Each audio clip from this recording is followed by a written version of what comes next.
சகோதர சகோதரிகளே, உங்களை அன்போடு வாழ்த்துகிறேன். இந்த நாளிலே இன்றைய முத்திலே மீண்டுமாக உங்களை சந்திப்பதில் மகிழ்ச்சி அடைகிறேன். ஒவ்வொரு நாளும் சீஷர்களை குறித்து தியானிக்கிறோம்.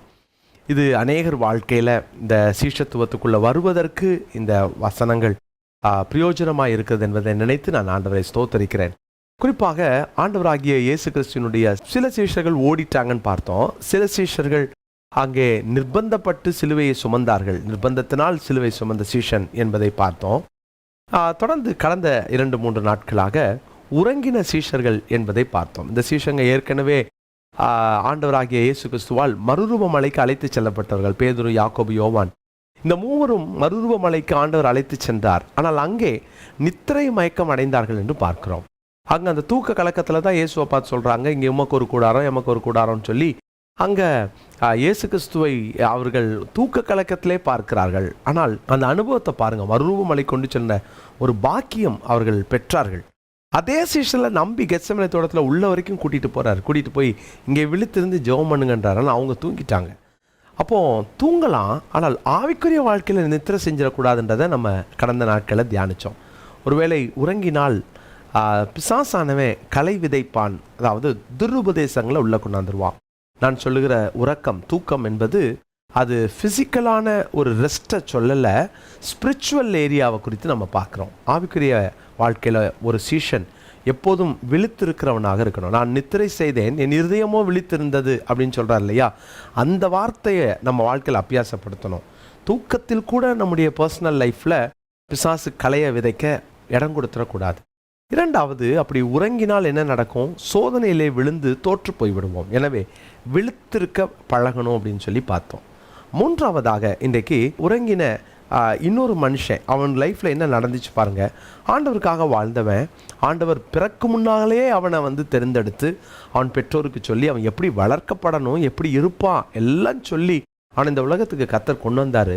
அவன் கொஞ்ச காலம் நல்லா ஓடினான். ஆனால் ஒரு நாள் பாருங்கள், அவன் லைஃப்பில் தெளிலால் என்ற ஒரு பெண் சிநேகிதியை அவன் பிடிக்கிறான். அவன் பேர் சிம்சோன்.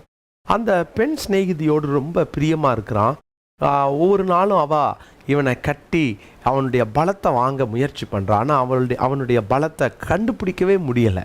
கடைசியில் ஒரு நாள் நியாயாதிபதிகள் 16ஆம் அதிகாரத்தில் ஓயாமல் அலட்டினால், நெருக்கி அலட்டி கொண்டிருந்தார் அப்படின்னு சொல்லிட்டு 16ஆம் வசனத்தில் பார்க்குறோம். அந்த அலட்டினதினால் வந்த விளைவு அவன் சொல்கிறான் பாருங்க, என்னுடைய தலை முடிதான் என்னுடைய பலம், அதை சிரைச்சிட்டா என் பலம் நீங்கிரும் அப்படின்றான். ஸோ ஆஸ் யூஷுவல் மறுபடியுமாய் அவள் மடியிலே படுத்து உறங்கினான் என்று பார்க்கிறோம். நான் அந்த வசனத்தை வாசிக்கிறேன். 19ஆம் வசனம். அவனை தன் மடியிலே நித்திரை செய்ய பண்ணி ஒருவனை அழைத்து அவன் தலைமயிரின் 7 ஜடைகளையும் சிறைப்பிடித்து அவனை சிறுமைப்படுத்த தொடங்கினாள். அவன் பலம் அவனை விட்டு நீங்கிற்று. அப்பொழுது அவள் சிம்சோனை பெலிஸ்தரின் மேல் வந்து விட்டார்கள் என்றால், அவன் நித்திரை விட்டு விழித்து கர்த்தர் தன்னை விட்டு விலகினதை அறியாமல் எப்போதும் போல உதறி போட்டு வெளியே போவேன் என்றான். சிம்சோன் தன் பலத்தை எல்லாம் இழந்து போனான். அப்போ அவன் உறங்கி கொண்டிருந்த நேரத்தில் அவனுக்கு ஒரு பெரிய வீழ்ச்சி அங்கே சம்பவிக்கிறது.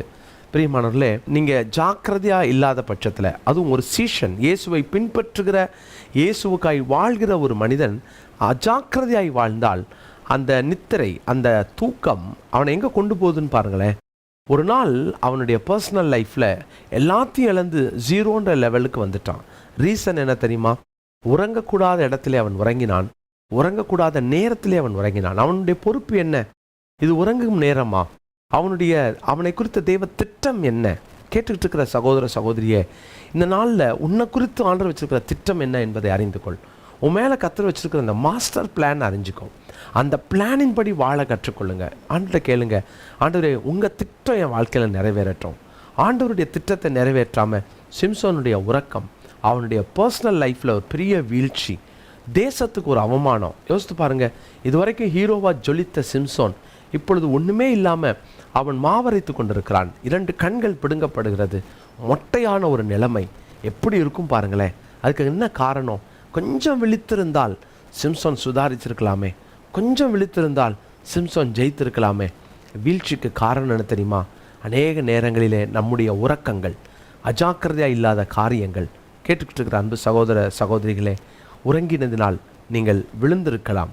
உறங்கினதினால் ஒருவேளை பெரிய வீழ்ச்சியை சந்தித்திருக்கலாம். விழுந்ததுக்கப்புறம் கொஞ்சம் நான் யோசித்திருந்திருக்கலாம். ஒரு நாள் ஒரு அருமையான குடும்பத்தார் ஒரு இடத்துக்கு சென்று கொண்டிருந்தார்கள், ஒரு ஃபங்க்ஷனுக்கு. ஓட்டிக்கிட்டு இருந்த டிரைவர் கொஞ்சம் கண்ணசந்து சாலையின் இடது பக்கம் இருந்த மரத்திலே மோதி அந்த வேன் பெரிய விபத்துக்குள்ளானது. அங்கே இருந்த அந்த குடும்ப தலைவர் அதிகமாக அடிபட்டு ஹாஸ்பிட்டல் அட்மிட் பண்ணப்பட்டார். அவரை நான் சந்திக்க போயிருந்த போது அவர் சொன்னார், பிரதர் கொஞ்சம் நான் முழிச்சிருந்தேன்னு வச்சுக்கோங்களேன், அவனை தூங்க விட்டுருக்க மாட்டேன். இந்த ஆக்சிடெண்ட் ஆனதுக்கு காரணம் நானும் தூங்கிட்டேன் பிரதர், முன்னால் உட்காந்து தூங்கிட்டேன் பாருங்களேன் அப்படின்னார். ரொம்ப உண்மை இல்லை? நம்ம கொஞ்சம் கண்ணாசறதுனால வருகிற விளைவு என்ன? ஒன்றும் ஆகாது. நேற்று ஜெயித்தேன், முந்தானத்து ஜெயித்தேன், அப்போ ஜெயித்தேன், இப்போ ஜெயித்தேன், ஒன்றும் ஆகாது. சீஷன் விழித்திருக்க வேண்டும். விழித்திருக்காவிட்டால் நாம் வீழ்ச்சி அடைவோம். ஐத்திகம் இல்லை, 3வது மாடியிலேருந்து கீழே விழுந்து, அதுவும் விழுந்ததுக்கு காரணம் என்னென்னா தூக்க மயக்கத்தினால் விழுந்தான் என்று அப்போஸ்தலர் நடபடிகள் 20ஆம் அதிகாரம் 19ஆம் வசனத்தில் பார்க்குறோம். அப்போது ஜாக்கிரதையாக இருங்க. ஐயோ நான் ஏற்கனவே விழுந்துட்டேனே அப்படின்னா விழுந்த இடத்துல கிடக்க வேண்டிய அவசியம் இல்லை. உங்களை தூக்கி விட கர்த்தர் விரும்புகிறார். ஆண்டுக்கிட்ட ஒப்பு கொடுங்க, ஆண்டுகிட்ட ஒப்புக்கொள்ளுங்க. நிச்சயம் அவருடைய சீசனாக நீங்கள் வாழ உதவி செய்வார். ஜெபிக்கலாமா? தகப்பனே, பல நேரங்களிலே எங்களுடைய அசதி, அஜாக்கிரதை, எங்களுடைய விழிப்பாக இருக்க முடியாமல் நாங்கள் தடுமாறின தடுமாற்றங்கள் எங்களை விழ வைத்திருக்கிறது. எங்களை மன்னியும். நாங்கள் நிற்க வேண்டியவர்கள், நின்று ஜொலிக்க வேண்டியவர்கள். அன்றே நாங்கள் விழுந்திருக்கிறோம், அல்லது இந்த வசனத்தை கேட்கிற யாரோ அப்படி விழுந்துட்டேனேன்னு சொல்லி கண்ணீரோடு ஜெபித்து கொண்டிருந்தால் இன்று உடைய பிள்ளைகளை திரும்ப எழுப்பும், திரும்ப கட்டி எழுப்பு. உடைய நாமத்தை மகிமைப்படுத்தும். உடைய பிள்ளைகள் அன்றே விழுந்த இடத்திலே ஜெயிக்கிறவர்களாய் அவர்களை மாற்றும். தொடர்ந்து இன்றைக்கு உடைய பிள்ளைகளுடைய கையின் பிரயாசங்களையும் பிரயாணங்களையும் நிர்வாகிக்க பண்ணும். படிக்கிற பிள்ளைகளுக்கு ஞானத்தை தாரும். உடைய ஆசீர்வாதத்தினால் உடைய பிள்ளைகளை நிரப்பும். இயேசுவின் நாமத்தில் ஜெபிக்கிறோம் நல்ல பிதாவே, ஆமென். பிரியமானவர்களே, ஆண்டவருக்காக வாழ முயற்சி செய்யுங்க. ஒவ்வொரு நாளும் விழித்திருந்து அவருடைய சீஷனாக இருங்க.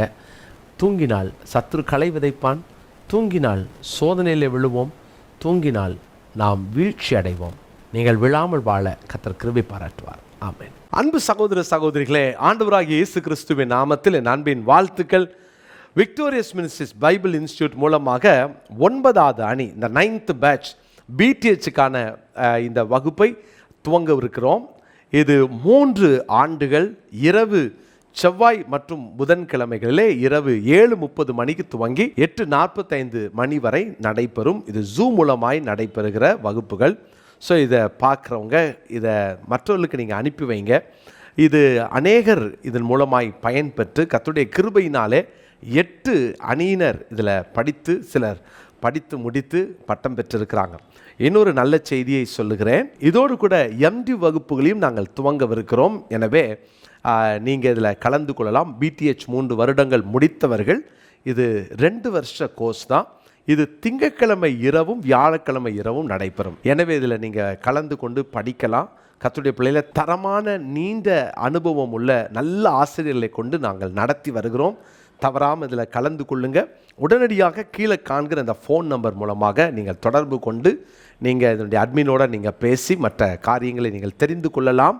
கர்த்தருடைய பிள்ளைகளே, கர்த்தருக்கு சித்தமானால் ஆகஸ்ட் மாதம் முதல் வாரத்திலேயே கிளாஸஸ் நாங்கள் ஆரம்பிச்சிருவோம். அதனால் நீங்கள் உடனடியாக கலந்து கொள்வதற்கு உங்களை நான் உற்சாகப்படுத்துகிறேன். நிச்சயமாக இந்த வகுப்புகள் உங்களுக்கு பிரயோஜனமாய், கண் திறப்பாய், உங்கள் வாழ்க்கையை மாற்றக்கூடியதாய், கர்த்தருக்காய் நீங்கள் எழுந்து எரிந்து பிரகாசிப்பதற்கு பிரயோஜனமாய் இந்த வகுப்புகள் இருக்கும். மாற்றமே இல்லை. உடனே கலந்து கொள்ளுங்கள். கர்த்தர் உங்களை ஆசீர்வதிப்பார்.